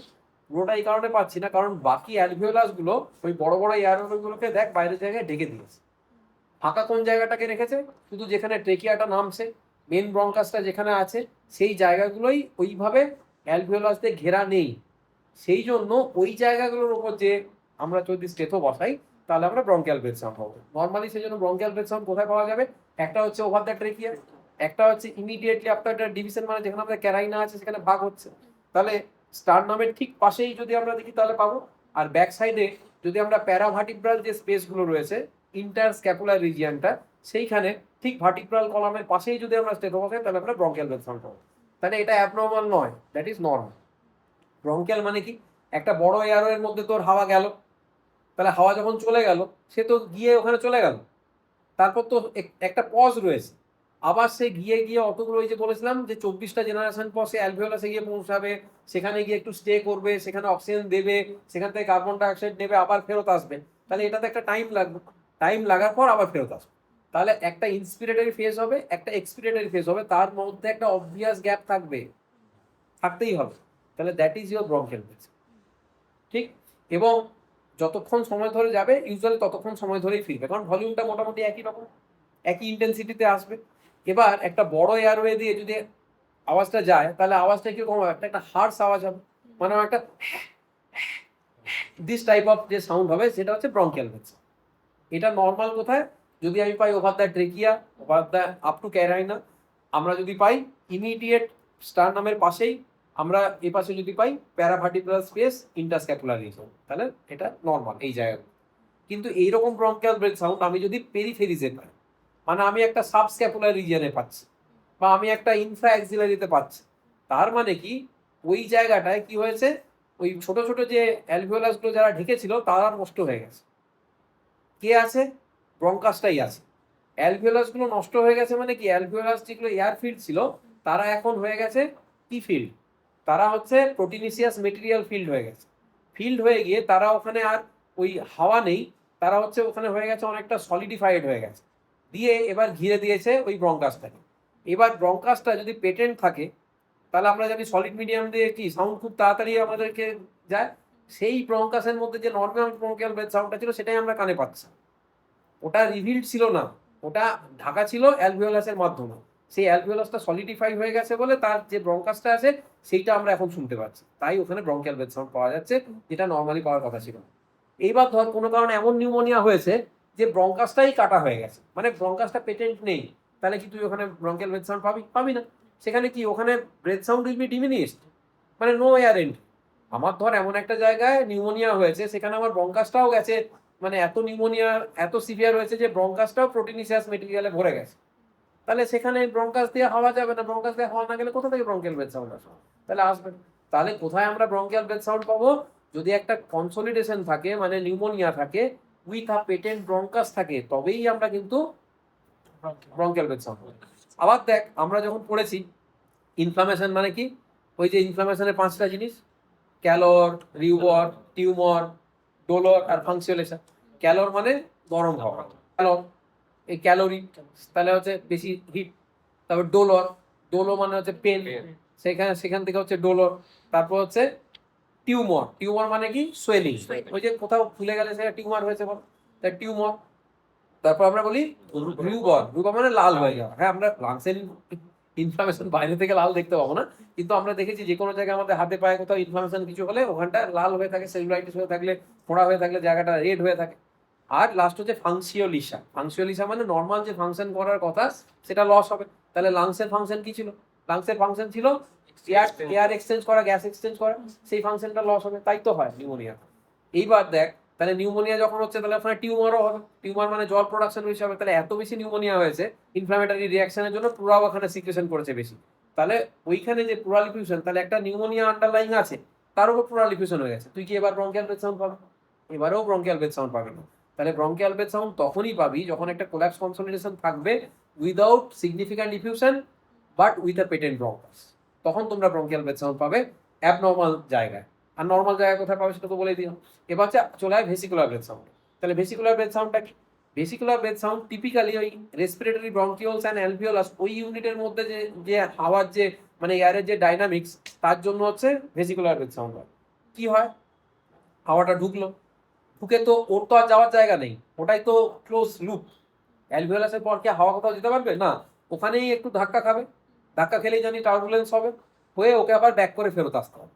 এইবার যখন ঢুকছে তখন যতটা ফোর্সে ঢুকছে, তারপর একটা হঠাৎ জায়গায় ছড়িয়ে গেল, মানে রেসপিরেটরি ব্রঙ্কিওল টার্মিনাল তো অ্যাসিনাস একটা টিউব, তারপর তো গিয়ে ওই অ্যাসিনাসটা আছে মানে অ্যালভিওলাসটা আছে। তাহলে কি একটা টিউব থেকে হঠাৎ গিয়ে যদি একটা বড় জায়গায় ছড়িয়ে যায়, তাহলে ইন্টেন্সিটি কি হবে? কমে যাবে। সেই কারণে যখন ইন্সপিরেটরি ফেজটা ভালো শোনা যায়, এক্সেলেশনের যে ফেজটা সেটা যেন একটু পরেই হারিয়ে যায়। সেই জন্য আমরা ভেসিকুলার ব্রেথ সাউন্ড যখন শুনি, ইন্সপিরেটরি ফেজটা হচ্ছে সুন্দর, তারপর এখানে তো কোনো গ্যাপ নেই, তাই কন্টিনিউয়াস, তারপর হঠাৎ করে যেন কোথায় হারিয়ে গেল। এক্সেলেশন ফেজটা, সেই ফেজটা ছোট, তাহলে ব্রঙ্কিয়াল ব্রেথ সাউন্ডে দুটো ফেজই ছিল সমান, ইন্টেন্সিটিও ছিল একই, মাঝে ছিল একটা অবভিয়াস পজ। এখানে আর পজের কোনো ব্যাপার নেই। ইন্সপিরেটরি ফেজটা খুব ভালো শুনলাম, কন্টিনিউয়াস একটা শুনতে থাকলাম, তারপর হঠাৎ করে যেন ব্যাপারটা হাওয়া হয়ে গেল, মানে মিলিয়ে গেল। তাহলে এটা হচ্ছে ভেসিকুলার ব্রেথ সাউন্ড। নর্মালি কোথায় পাওয়া যায়? যে জায়গায় নর্মাল অ্যালভিওলার স্ট্রাকচার আছে সেখানেই পাওয়া যাবে। তাহলে নর্মালি আমরা যে জায়গাগুলোতে ব্রঙ্কিয়াল ব্রেথ সাউন্ড বলেছিলাম সেইগুলো বাদ দিয়ে, আর হার্টের ওপর ওই জায়গাটা বাদ দিয়ে, হার্টের ওপরেও ব্রঙ্কিয়াল এই ভেসিকুলার ব্রেথ সাউন্ডই থাকার কথা, মানে হার্ট যেখানে আন্ডারলাইন করছে, কিন্তু হার্টের ওখানে ইন্টেন্সিটি এত বেশি যে ওই হার্টের সাউন্ড শুনতে শুনতে তুই আর লাং সাউন্ডগুলো তোর কানে ভালো আসবে না। তো বাকি সব জায়গাতেই আমরা কি পাবো? Vesicular breath sound. তাহলে বোঝা গেছে ব্রেথ সাউন্ড। তাহলে এই হলো আমাদের ব্রেথ সাউন্ড। ব্রেথ সাউন্ডের পর আর আমরা কি দেখি অস্কালটেশনে? কিছু অ্যাডেড সাউন্ড দেখি, কিছু অ্যাডভেন্টিসিয়াস সাউন্ড। মানে কি? রংকাই, হুইস, ক্রেপিটেশনস, এগুলো কিরকম সাউন্ড? স্ট্রাইডার তো অনেক সময় আমরা মানে খালি গানেও শুনতে পারি। রংকাই হচ্ছে একটা মিউজিক্যাল সাউন্ড। এখন যদিও নতুন বইগুলোতে আস্তে আস্তে রংকাইটাকে তুলেই দিচ্ছে, ঠিক আছে? আগে যেটা বলা হতো ইন্সপিরেটরি রংকাই, এক্সেলেশনেরটাকে বলা হতো হুইস। মানে আমরা যখন ছোট ছিলাম তোদের মতো তখন তখন বলা হতো যে ইন্সপিরেটরি সাউন্ড হলে রংকাই বলবে, এক্সপিরেটরি মানে এক্সেলেশনের সময় সাউন্ড হলে সেটাকে হুইস বলবে। বেসিক্যালি কিছুই না, যদি আমার এয়ারওয়ে কোনো কারণে স্প্যাজম হয়ে যায়, তাহলে স্প্যাজম হলে কি হবে? স্প্যাজম হলে তার রেডিয়াসটা ছোট হবে। আর আমরা পড়েছি ওই যে টার্বুলেন্সের গল্প, কোথায় সেখানে আমরা কি রেজিস্ট্যান্স পড়েছি? রেজিস্ট্যান্স হচ্ছে inversely proportional with the radius, তাও আবার ফোর্থ পাওয়ার। তার মানে কোনো একটা টিউব যা ছিল আমরা যদি কোনো কারণে তাকে হাফ করে দিতে পারি, তাহলে 1/2 তার ফোর্থ পাওয়ার, তার মানে 1/16। তার মানে বুঝতে পারছিস তার রেজিস্ট্যান্স কত বেড়ে যাবে? তাহলে একেই আমরা জানি যে ইন্সপিরেশন হচ্ছে অ্যাক্টিভ প্রসেস, এক্সেলেশনটা হচ্ছে প্যাসিভ প্রসেস। এক্সপিরেশন বলছি না, কারণ এক্সপায়ার করা নয়, ব্যাপারটা এক্সেল করা। ইনহেল আর এক্সেল, এক্সপায়ার করা মরে যাও, হ্যাঁ যাই হোক। তো এক্সেল, তাহলে এক্সেলেশনের সময় যেহেতু প্যাসিভ প্রসেস, এমনি হচ্ছে এয়ারওয়েগুলো একটু কি হয়, রিলেটিভলি ন্যারো হয়ে যায়। তাহলে সেই সময় সেই জন্য আমরা হুইজটা বেশি পাই। কখন পাই? যদি কোনো কারণে এয়ারওয়ে ইডিমা হয়ে যায়, যদি কোনো কারণে ব্রঙ্কোস্পাজম হয়ে যায়, তাহলে কি হবে? সরু হাওয়া রাস্তা দিয়ে আবার হাওয়াটা যদি যায়, তাহলে আমরা হাওয়াটাকে বেশি শুনতে পারবো। তাহলে প্রথমে কি হবে? যেটা ভেসিকুলার ব্রেথ সাউন্ডে আমরা পেয়েছিলাম ইন্সপিরেটরি ফেজটা বড়, এক্সেলেশনের ফেজটা ছোট, এখন যেহেতু মানে জায়গাটা সরু হয়ে গেছে, তাহলে রেজিস্ট্যান্স বেড়ে গেছে, তাহলে ওই হাওয়াটাই সরু জায়গার মধ্যে যাওয়ার সময় বাঁশির মতো বাড়াতে বাড়াতে যাচ্ছে, তাহলে ওটা হয়ে গেল প্রলং। তাহলে প্রথমে হবে প্রলং এক্সেলেশন। এরপরেও যখন দেখছি যে আরো ব্রঙ্কোস্পাজম হচ্ছে, তখন আরো হচ্ছে হুইজিং সাউন্ড হবে। সেটা কেমন হবে? দিস ইজ টিপিক্যাল হুইজ হয়। এরকম কাদের হয়? অ্যাজমাটিক পেশেন্ট, সিওপিডি পেশেন্ট, তারা ভোর রাতের দিকে যখন তাদের ব্রঙ্কোস্পাজম হয়, তখন এরকম বাইরে থেকে অস্কালটেশনেও মানে শুনলেই তুই শুনতে পাবি যে এরকম একটা আওয়াজ হচ্ছে। এটা যখন আমরা স্টেথো দিয়ে শুনছি, তখন সেটাকে আমরা বলছি হুইজ, ঠিক আছে? তাহলে ক্রেপিটেশনসটা কি? ক্রেপিটেশনস হচ্ছে যদি অ্যালভিওলাসের মধ্যে প্রোটিনিসিয়াস মেটেরিয়াল আছে, তাহলে ওখানে যেটা শুধু হাওয়া থাকার কথা ছিল, সামান্য একটু অ্যালভিওলার ফ্লুইড সারফেক্টেন্ট ওসব থাকার কথা, তার জায়গায় প্রোটিনিসিয়াস মেটেরিয়াল এসে গেছে। এইবার রেসপিরেশনে যখন তুই ইন্সপিরেশন নিচ্ছিস, হাওয়াটা জোরে গেল, গিয়ে ওই জায়গাটা তো কি, ওই জায়গাটাতে যখনই প্রোটিনিসিয়াস মেটেরিয়াল চলে আসবে, সারফেক্টেন্ট যদি কমে যায়, তাহলে কি হবে? ও সারফেস টেনশন, তার মানে অ্যালভিওলাসটা যতটা খোলা থাকার কথা তার চেয়ে রিলেটিভলি কি হবে? পাকাট অবস্থা থাকবে বা চুপসে থাকবে। এইবার ওর মধ্যে দিয়ে যখন হাওয়াটা শিয়ার ফোর্সে যাবে, তখন ওই হাওয়াটা ওই অ্যালভিওলার মেমব্রেনটাকে একটু ছাড়াতে যাবে, মানে একটা চচ্চর চচ্চর করে আওয়াজ হবে। That is crepitation. ট্যাকেলস বা ক্রেপিটেশন মানে কি? তুই একটা বেলুনের মধ্যে যদি হাওয়া দিয়ে খোলাতে যাস, তাহলে কি হবে? আর ওটা তো আরো সরু বেলুন, তাহলে ওর মধ্যে একটা সিয়ারিং ফোর্সে যখন বেলুনটাকে তুই ছাড়াবি, তখন একটা একটা মানে একটা কিছু যেন ছেড়ে যাচ্ছে এরকম একটা ক্র্যাকলিং সাউন্ড হবে, সেটাকেই বলা হয় ক্রেপিটেশন। এবার যদি এটা একদম অ্যালভিওলার লেভেলে হয়, এক জায়গাতে হয়, তাহলে সেগুলো হচ্ছে ফাইন ক্রেপস। এবার যদি এটা অ্যালভিওলাসে হয়েছে, আরেকটু উপরে উঠে গিয়ে রেসপিরেটরি ব্রঙ্কিওলসে হয়েছে, টার্মিনাল ব্রঙ্কিওলসে হয়েছে, তখন কি বিভিন্ন রকমের সাউন্ড পাচ্ছি, তাহলে সেই তখন হচ্ছে সেটাকে বলা হয় কোর্স ক্রেপিটেশন। যেটা হুইজ বলছিলাম, হুইজ আবার দুরকম হয়, একটা হচ্ছে মোনোফোনিক হুইজ, একটা হচ্ছে পলিফোনিক হুইজ। মানে কি? যদি অ্যালভিওলার লেভেলেই স্প্যাজমটা হয়ে আছে, তাহলে সব জায়গাতে হুইজটা একই রকমের শুনছি, তাহলে তার নাম হচ্ছে মোনোফোনিক হুইজ। কিন্তু যখন একটা পেশেন্টের অ্যাসমা বা একটা সিওপিডি পেশেন্ট থাকে, তখন কি শুধুমাত্র ওই একটা লেভেলেই হয়? তার বিভিন্ন ডিফারেন্ট লেভেলে তার ব্লকেজ থাকে, মানে অবস্ট্রাকশন থাকে। সেই সময় যেটা হয়, মানে ধর কোনো জায়গায় অ্যালভিওলাসটা চুপসে আছে, কোনো জায়গায় ব্রঙ্কিওলস গুলোই কোলাপস করে আছে, সেখানে হবে কি বিভিন্ন জায়গায় বিভিন্ন রকম সাউন্ড তুমি পাবে, সেটার নাম হচ্ছে পলিফোনিক হুইজ। বোঝা গেছে? আর আর কিছু পাওয়া যায় কন্ডাক্টিভ সাউন্ড। কন্ডাক্টিভ সাউন্ড মানে কি, বিশেষ করে ছোট বাচ্চাদের ক্ষেত্রে। বড় আমরা কি, আমাদের গলায় যদি কিছু লেগে যায় বা একটু সর্দি আসে আমরা কি করি, গলা ঝেড়ে নিই। ছোটরা সেগুলো করতে পারে না। করতে না পারলে কি, এখানে যদি একটু সর্দি জমে বা একটু রেসপিরেটরি সিচুয়েশন কিছু পুল করে, ওটার থ্রু দিয়ে যখন হাওয়াটা যাবে তখন ওটার মধ্যে একটা কি টার্বুলেন্স হবে। সেই টার্বুলেন্সটা তুই যখন মানে স্টেথোস্কোপ দিয়ে পেরিফেরি থেকে শুনছিস, মনে হচ্ছে যেন ঘড় ঘড় ঘড় ঘড় করছে। That is conducted sound, that is not crepitations. যখন তোমরা প্রথম প্রথম শুনবে তখন হচ্ছে এই ফোর্স ক্রেপিটেশনস আর কন্ডাক্টেড সাউন্ডের মধ্যে গুলিয়ে ফেলবে। তখন কি করবে, বাচ্চাটাকে একটু উঠে বসাবে, একটু পিঠে দু তিনটে একটু একটু থুপ করে চাপড় দিয়ে দেবে, বলবে বাবু একটু কেসে দাও তো। যদি বড় বাচ্চা হয়, যদি ছোট বাচ্চা হয় তাহলে পিঠে নিয়ে একটু দুবার তিনবার এরকম ভালো করে একটু বার্পিং করার মতো করে দিবি, তাতেই এটা ক্লিয়ার হয়ে যাবে। তারপর যদি দেখলি ডিসঅ্যাপিয়ার করে গেল, তার মানে ওগুলো ছিল কন্ডাক্টেড সাউন্ড। যদি ডিসঅ্যাপিয়ার করলো না, তার মানে ওগুলো হচ্ছে কোর্স।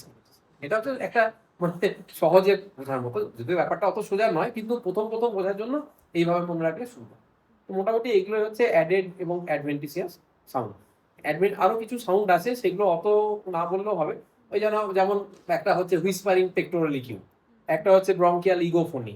এই ব্যাপারগুলো কি, এই ব্যাপারগুলো হচ্ছে কি, মানে যখন ধর আমরা একটা স্টেথোস্কোপ দিয়ে শুনছি, আমরা কিন্তু ফিল করতে পারি যে আমার কানে আছে ইয়ারপিসটা, আমার এখানে কন্ডাক্টিং টিউবটা আছে, আর এখানে হচ্ছে আমার চেস্ট পিসটা আছে। আমি হার্টটাকে কিন্তু শুনতে পারি যে হ্যাঁ দূর থেকেই শুনতে পাচ্ছি। হুইসপারিং পেক্টোরাল ইকিউ মানে কি, মানে কানে যেন কেউ ফিসফিস করে কথা বলছে।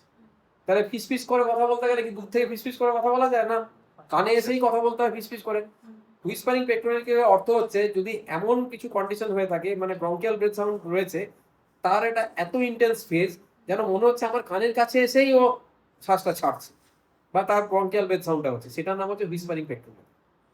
আবার ইগোফোনি বলে একটা জিনিস হয়। ইগোফোনি কিরকম, ইগোফোনি হচ্ছে ব্রঙ্কিয়াল ব্রেথ সাউন্ড, তার সাথে যদি একটু নেজাল ইন্টোনেশন অ্যাড করে দিতে পারি। মানে ধর আমরা বলি হাসপাতাল, আর একটা বলি হাসপাতাল। অ্যাকচুয়ালি হাসপাতাল বানানটা, হাসপাতালে কোনো চন্দ্রবিন্দু নেই, কিন্তু আমরা কেউ হাসপাতাল বলি, আমরা কিন্তু হাসপাতালই বলি। তাহলে এটা কোথা থেকে জুড়ে গেল, তো একটা নেজাল ইন্টোনেশন চলে। তাহলে ইগোফোনির ব্যাপারটা কি, ইগোফোনির ব্যাপারটা হচ্ছে ওই রকম, মানে একটা ব্রঙ্কিয়াল ব্রেথ সাউন্ড তার সাথে একটা নেজাল কনজেশনের মানে নেজাল ইন্টোনেশন লাগিয়ে দাও, দ্যাট ইজ ইগোফোনি। কোথায় পাওয়া যায়, যদি কোনো জায়গায় প্লুরাল ইফিউশন আছে, তাহলে সেই ইফিউশনটা তার তার নিচে যে লাংসটা আছে সেটাকে কোলাপস করেছে। তো তাহলে এমন একটা জায়গা আছে যেখানে লাংসের উপরটা আছে এয়ার, নিচে আছে জল, মাঝের একটা জায়গা কোলাপস। ওই জায়গাটাতে যদি তুই স্টেথোটা বসাতে পারিস, মানে ওই জায়গার ওভারলাইন চেস্ট ওয়ালের উপর যদি স্টেথো বসাতে পারিস, তাহলে যে সাউন্ডটা পাবি তার নাম হচ্ছে ব্রঙ্কিয়াল ইগোফোন। এটা কখন পাওয়া যাবে, ম্যাসিভ প্লুরাল ডিফিউশনে পাওয়া যাবে না, তখন তো ঢেকে গেছে। মাইল্ডে পাওয়া যাবে, তখন তো চাপতেই পারেনি।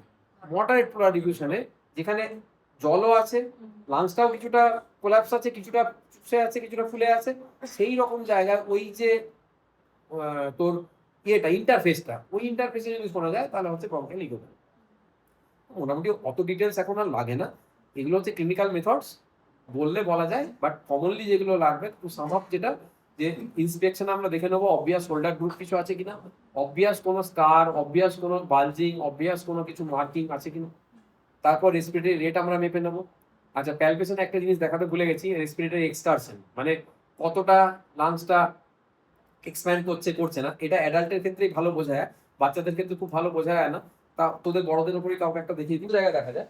মানে আইডিয়ালি জামা খোলা উচিত, যাই হোক সেটা করছি না। এইভাবে আমি ধরবো পুরো চেস্ট ওয়ালটাকে, দিয়ে এটাকে এখানে রাখছি, এই ধরে রাখছি, স্নাগলি ফিট করবো, মানে খুব চেপেও ধরবো না, আবার খুব হালকাও ছাড়বো না।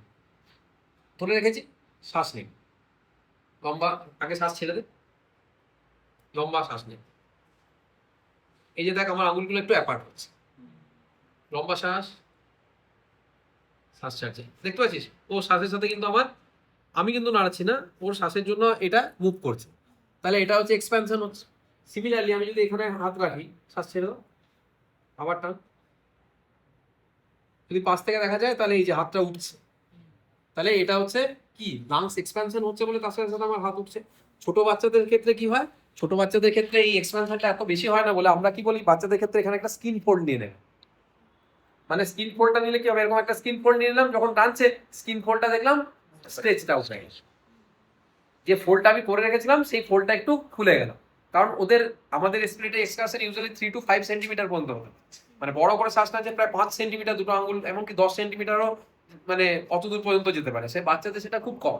তো বাচ্চাদের ক্ষেত্রে কি হবে, এখানে আমি একটা যদি চামড়াটাকে একটু ভাঁজ করে নিলাম, তারপর শ্বাস বড় করে বললাম শ্বাস নেই, তাহলে কি দেখবি যেটা ভাঁজ করেছিলাম যে চামড়াটা, সেটা আবার স্ট্রেচড আউট হয়ে গেল, তার মানেই ওর এক্সপ্যানশন হচ্ছে। তাহলে প্রত্যেকটা জায়গারই এক্সপ্যানশন দেখে নেওয়া যেতে পারে, এপেক্স এর দেখে নেওয়া যেতে পারে। সামনে দেখলাম পিছনে এই সাবস্ক্যাপুলার রিজিয়ন, সেখানে হাত দিয়ে আঙ্গুলের মধ্যে যা গ্যাপ আছে বড় করে শ্বাস নিতে বললে সেটা অ্যাপার্ট হচ্ছে কিনা সেটা আমরা দেখতে পাবো, সেটা হচ্ছে আমাদের একটা প্যালপেশনের মতো। তাহলে প্যালপেশনে আমরা মিস করেছিলাম বলে এখন বলে দিলাম। প্যালপেশনে আমরা টেকিয়া দেখেছি, আমরা এপেক্স বিট দেখে নিয়েছি, মিডিয়াস্টাইনামটা কোথায় আছে সেটা বোঝার জন্য। তারপর আমরা প্যালপেশন করতে গিয়ে আর কি দেখবো, ওই ভোকাল ফ্রেমিটাসটা, কিন্তু ভোকাল ফ্রেমিটাসটা সেটা আমরা ওই পরে ইয়েতে রেখেছি। যদিও ইন্সপেকশনে কোনো অবভিয়াস বাল্জ, কোনো স্কার টার কিছু পাই, সেটাকে আমরা প্যালপেশনের সময় দেখে নিতে পারি, ওটাকে আবার কনফার্মেশনের জন্য যে ওটার মধ্যে কোনো ক্যারেক্টারিস্টিক্স কিছু আমরা অ্যাড করতে পারি কিনা। নেক্সট আমরা চলে গেছি পারকাশনে। পারকাশনে এরিয়া ওয়াইজ আমরা পারকাস করেছি। হার্টের ওপর যে ওভারলাইন প্রিকর্ডিয়াম, সেই জায়গাটা আমরা পারকাস করিনি যাতে কোনো ক্যাটাস্ট্রফি না হয় সেটার জন্য। আর লাস্টে আমরা চলে গেছি অস্কালটেশনে, সেখানে আমরা যে জায়গাগুলো ব্রঙ্কিয়াল শোনা যায় আগে সেগুলো শুনে নিয়েছি, তারপর আমরা পেরিফেরিগুলো গেছি। সামনের দিকে হচ্ছে মেমারি, সুপ্রা মেমারি, মেমারি, ইনফ্রা মেমারি, এই রিজিয়নগুলো। আর যখন আমরা পাশে চলে গেছি তখন এখানেও ওরকম ভাবে শুনছি, একটা হচ্ছে এক্সিলারি, একটা হচ্ছে ইনফ্রা এক্সিলারি। যখন ব্যাকে চলে গেছি তখন এপেক্স এই জায়গাটা পেয়েছি, পেছনে supra scapular, inter scapular, sub scapular. তাহলে এইগুলোতে আমরা বিভিন্ন রকমের কি কি সাউন্ড পেয়েছি তার উপর ডিপেন্ড করে আমরা ওইগুলো বলেছি ব্রঙ্কিয়াল নাকি ভেসিকুলার সেগুলো। আর তার সাথে সাথে ওই সময় যখন আমরা স্টেথো দিয়ে বসাচ্ছি তাতে 2 এই 3 বা এগ বলতে বলেছি, তাতে কানে কেমন শুনছি তার উপর ভোকাল রেজোনেন্স পড়েছে। ওটাকে না দিয়ে আমি যখন হাত দিয়ে ওটাকে ফিল করেছি তখন ওটাকে ভোকাল ফ্রেমিটাস। ঠিক আছে, এই হলো মানে ইন এ নাটসেল রেসপিরেটরি সিস্টেমের। ঠিক আছে।